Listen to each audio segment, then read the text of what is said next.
It is the new sensation that is sweeping every nation. No men. No men. Now, I've seen a couple of very few but growing in the West, and the West more specifically, the United States, of young single moms deciding that they will be living together with their friend that's also a young single mom and co parenting and all. Like, I've seen a couple of videos of that. And this is the first time that I think that I've seen an article about older women doing this too. And now I'm going to be on the lookout for more articles or more videos from different nations that are doing versions of this. So let's read a little bit about this, and I've got some extra commentary on this article. The link for this will be in the description also. Chinese women, both domestic abuse victims, live as platonic partners amid rising trend. Best friends substitute abusive men for equal non-sexual partnership.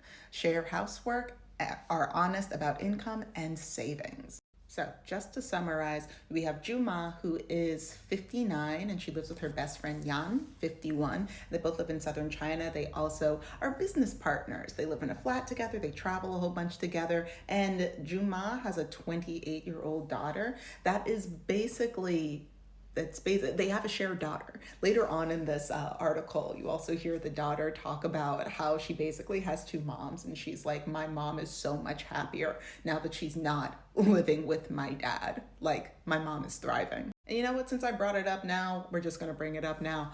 I really read this article or send this article or send this video, whatever, send these resources to somebody that you know who is in a toxic relationship, has a child, and it's like, oh, well, like, I don't know if leaving my partner is going to negatively affect my child. Like, I really want them growing up in a two-parent household because I didn't grow up in a two-parent household, or I saw what happened to people that didn't grow up in a two-parent household, and I don't want my child to be destroyed. This daughter is living proof. Is documented proof. She's like, my mom is happier.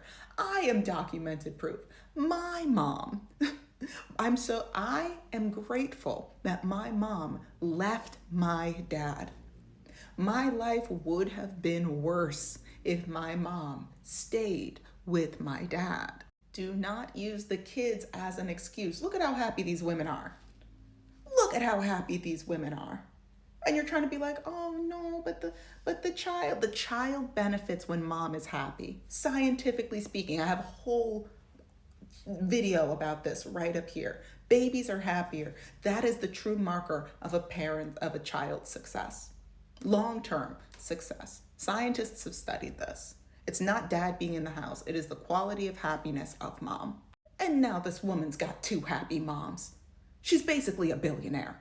Juma divorced in 2012, and she was in an abusive marriage all the way up until her daughter left for university. At the age of 26, Yan was married to a man that she only knew for 2 months because people pressured her to.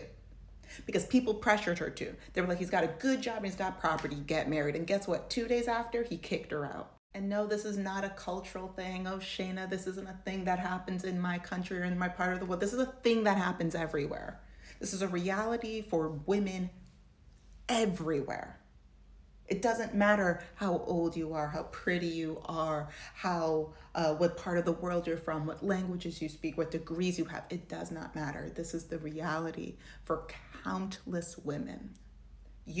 Oftentimes, we don't know who we are marrying. It is why the most dangerous place for a woman is inside the house. But that is a story. That is a post for another day. So after being manipulated by her husband and then abused by him for years, Ma left in 2005, and then she moved for work, and that's where she met Yan.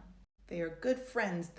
She went to Juma's house to look after her younger sister who suffered serious bone fractures after an accident. Look at how happy they are. Both of their families accept them and see them as extra children. They they founded a business together. They even cut their hair short to avoid sexual harassment from male construction workers. Now, this is an added part of the, so there's a video that I have. Once again, I'll be posting it right up here in this corner about the 4B movement and how there have been extensions to it, the 5B, 6B, 7B, etc., right? And one of those B's, I can't remember which one, but it is the removal, it is a deep analysis and separation from male beauty standards. So that way there's less, not zero, because unfortunately it can't be zero, but there's less if you're removing yourself from male beauty standards, there's a higher chance that they could leave you alone. Not all the time. Not all the time. A man is a man. But they're like, we will do what we can to remove this plague to our lives. For more information on what those B's are, there is a creator that I tagged in that video. Go and follow them. They are doing great work on TikTok. And then look at the equity of this last bit down here. So when they started making some money, the first thing that they did was they bought a flat and then they registered it in both of their names. The amount of videos that I have seen where there are women of all ages that didn't realize that their husband never put their name on the deed. Never put their name on the deed, never put their name on any of the paperwork for the businesses that they filed together. And then all of a sudden when they divorce, the woman is left with nothing. The amount of videos that I have seen, it's terrifying. Moving a little bit further down, Yan says some of her family tried to persuade her to remarry so that way she could have someone to depend on, to which she replies, I depend on my friend. The way that this resonates so deeply, and I talk about this so many times on this platform, so many women throw away the most meaningful relationships in their lives for a man who, statistically speaking, if something life-altering happens to you, statistically speaking, he's so likely to leave you. There are counselors that go into hospitals that specifically speak to women when they get a cancer diagnosis if they are married in order to prepare them for the high likelihood of their husband leaving them because they have a cancer diagnosis. I've talked about that extensively on this page, but you know who always sticks through if you've got some good lady friends? They will visit you, they will take care of you, they will not, and this is not in a means of putting this responsibility on them, but we care for the village. We care for each other. And then so many people throw that away because, ooh, there's a man, he thinks I'm married, and that means something to him. Up top, this is the daughter speaking about her biological mom, but she has two moms. She's obviously happier and more positive now than when she was living with my father. Yeah. In recent years, some women have explored new modes of platonic partnership with their female friends.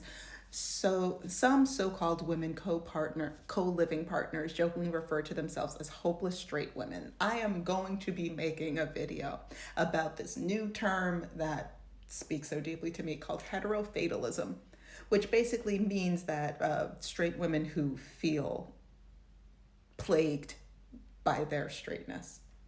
Hi, I am a straight woman that feels plagued by my straightness, but I'm also demisexual, so I really do feel ace most of the time. It's fine, don't worry, we'll talk about that at another time. But there are new ways of living. There are new means. I can't even say new means. We're getting back to the way that things were. The way that the village has always kind of supposed to be. Matriarchal, women-focused, community-based in a truly ethical, not sexual way. We're getting back to it, globally speaking. Our eyes are starting to be opened, and because of stories like this, more women are realizing that there's more possibilities. Now listen, there's always going to be some of those that are you know what, I am only going to seek partnership from men. Okay, you do you. But for the other women that are there's got to be something else, there's got to be something more.